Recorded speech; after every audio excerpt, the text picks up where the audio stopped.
আমার রান্নাঘরে আপনাদের স্বাগত। আমি আজকে বানাবো চিংড়ির নতুন রেসিপি। প্লিজ সাবস্ক্রাইব করবেন। কিভাবে বানিয়েছি দেখাবো, চলুন।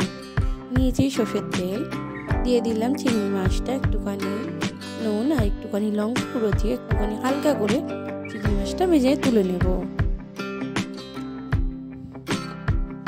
এখন ভাজা হয়ে গেছে, তুলে নেব। দিয়ে দিলাম আরেকটু সর্ষের তেল। সর্ষের তেলটা গরম হওয়ার পর দিয়ে দিলাম পাঁচফোড়ন। পাঁচফোড়নটা দেওয়ার পর দিয়ে দিলাম সজনে ডাঁটা আর আলু। দেওয়ার পরে দিয়ে দিলাম একটুখানি নুন স্বাদ মতন। দিয়ে দিলাম ওলকপি আর দিলাম একটা টমেটো, কাঁচা টমেটো 4 টুকরো করে নিয়েছি, ওটা দিয়ে দিলাম। দিয়ে দিলাম পেঁয়াজ কলি আর দিলাম গোটা একটা টমেটো।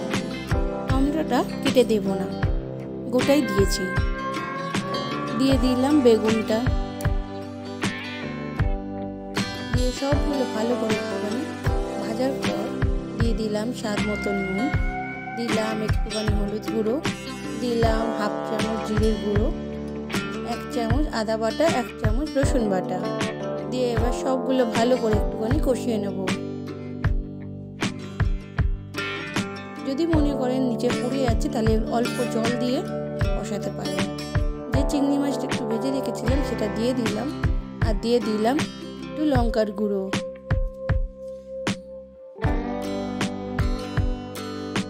একটুখানি জল দিলাম, নিচে পুড়ে যাচ্ছে সেই জন্য। দিয়ে আবারও ভালো করে একটু কষিয়ে নেব।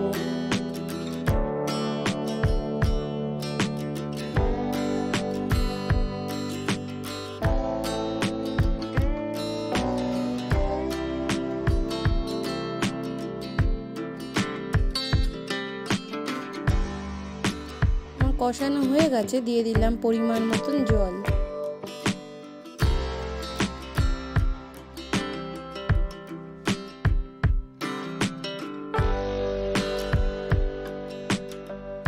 দিয়ে দিলাম ধনেপাতা কুচি।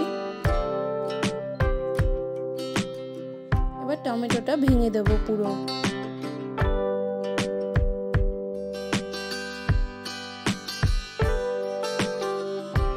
টমেটোটা ভেঙে দিলাম।